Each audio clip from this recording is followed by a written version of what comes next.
Oke, gue mau nanya nih sama lu pada yang lagi nontonin video nggak jelas ini, apakah iPhone yang satu ini sekecil ini dengan model desain seperti zaman batu, ya model basic dari iPhone 8 di iPhone SE generasi ketiga ini, apakah masih worth it atau tidak untuk dibeli? Dan ya by the way gue bisikin ya harganya, hampir seharga motor. Nah, kalau kita lihat dari websitenya Apple Kerawak langsung, ini masih dianggap pisan coy. Ini ada yang paling kiri ada iPhone 14 Pro ya, si Pukima satu yang baru itu ya itu udah bisa dapat buat DP mobil dan udah bisa arogan gitu di jalan ya kan. Dan sampingnya lagi tuh ada iPhone 14, sampingnya ada iPhone 13, iPhone 13 masih dianggap, dan and last but not least di iPhone SE generasi ketiga ada di tengah-tengah lagi. Dan kalau kita main-mainin di website resminya si Apple Kerawak, ini banyak banget penjelasannya secara detail, very detail, more than you know about that. Anjir.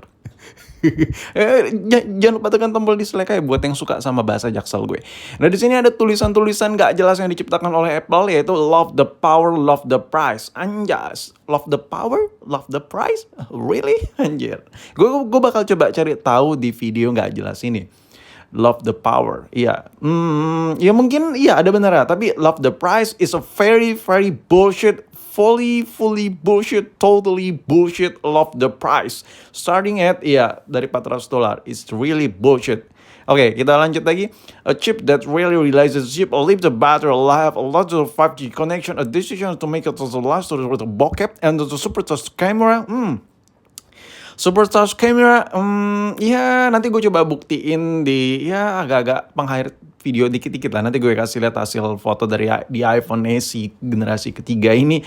A button you call to some shit man. So ya menurut gue yang paling benar adalah ya ini tulisannya dari tadi gue baca nggak jelas, yang paling benar nih all in pocket of friendly for .7 design ya, 4.7 design ya. Menurut gue ini paling benar, tulisan yang paling benar. Dan selebihnya tuh kayak fast run in their family dan bla bla bla ya. Tapi ngomongin soal fast run in real family ini, ya lu bisa lihat tulisan chipset A15-nya. Anjir. Ini kalau ditanya apakah masih kenceng? Wah gila sih, ini chipset A15 ini kenceng pisan men. Gila kenceng parah, kenceng parah. Kalau dibandingkan dengan chipsetnya iPhone 14 Pro yang dimana-mana gue nge-lag, dan kalau gue upload iPhone 14 Pro itu nge-lag terus gue dikatain sama orang yang nonton karena mereka nggak percaya, karena mereka belum pernah nyoba iPhone 14 Pro dan gue dibilang orang nggak jelas. Ya coba beli dulu deh iPhone 14 Pro dan lu coba pakai, pasti banyak nge-lagnya. Gue tuh kalau bikin video tuh emang asal-asalan, tapi gue nggak suka yang nggak real gitu. Gue paling nggak suka yang fake-fakean. Nah di sini kalau bisa dilihat, ya memang iPhone SE generasi ketiga ini enak banget main buat ngegame, tapi tipis-tipis ya. Layarnya itu terlalu kecil sih menurut gue. Dan di sini up to 1,2 kali fast graphic performance anjas dibandingkan dengan iPhone SE generasi kedua. Oke, kalau dari harganya makanya yang kayak gue bilang dari awal tadi, fully totally bullshit, love the price. So what? Ini kita harus punya budget 8 jutaan ya. Ya ini salah satu fair to the higher prices. Yeah, I can get into the all things ya kan. But yeah, you can get in more cheap than this. Ya, mungkin sekitar 6 atau 7 juta budgetnya bisa, tapi itu still too high ya. Dengan budget 6 juta, 7 juta sampai 8 juta ya buat dapat iPhone sekecil ini, buat ngetik suka Ghost Touch, bukan Ghost Touch, suka Miss Touch ya karena kekecilan keyboardnya. Ya, mending beli motor men. Serius nah, mending beli motor habis itu ke tempat stasiun tuh banyak tuh TV gede tuh yang bisa disentuh. Nah, lu maling deh. Mending begitu, dapat touchscreen yang gede. Nah, kalau dibandingkan dengan iPhone XR, gue lebih prefer ke XR sih sebenarnya. 3 juta bos, Inter ya kan. Ya, email keblok. Terus kalau mau aman sih iPhone XR yang 64GB yang iBox sih. Tapi harganya ya 4 jutaan something lah. Mungkin ada yang jual paling 3.900.000 gitu lah kalau lu cari-cari. Tapi menurut gue dibandingkan beli iPhone SE generasi ketiga, menurut gue harganya masih too high ya untuk dapetin skema kecil ini.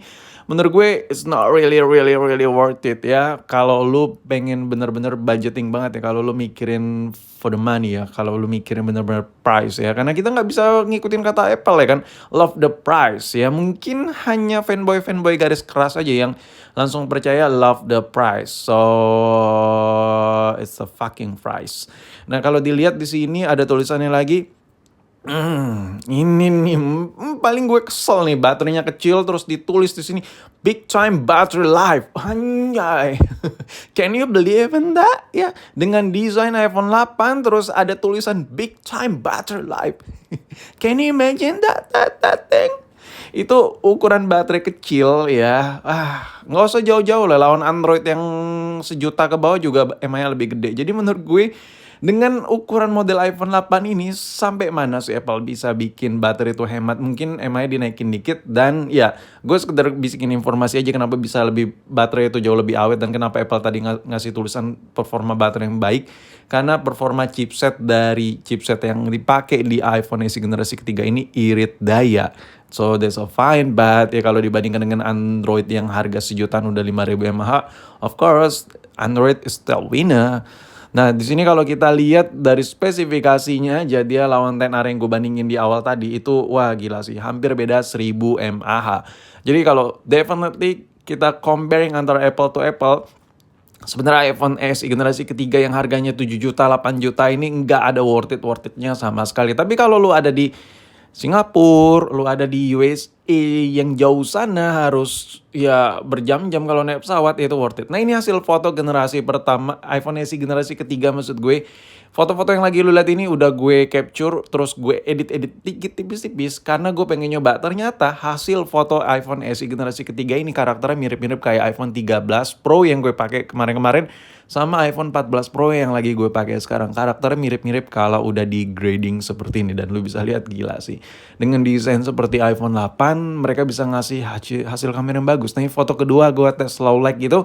Ini sama gue coba otak-atik gitu buat ngegrading hasil low light-nya. Ternyata iPhone SE generasi ketiga ini untuk low light-nya juga lebih baik daripada iPhone SE generasi kedua. Dan ini karakter hasil jepretan iPhone SE yang desain mirip kayak iPhone 8 ini karakternya mirip banget kayak iPhone 13 Pro yang gue pakai kemarin. Sadis sih, bisa gitu Apple nyipta ini. Kameranya nggak perlu segede boba gitu, cuman hasilnya tuh bagus. Berarti mereka kayaknya udah mulai menciplak kayak Google kamera ya, Gcam ya. Karena software-nya bagus di iPhone SE generasi ketiga ini.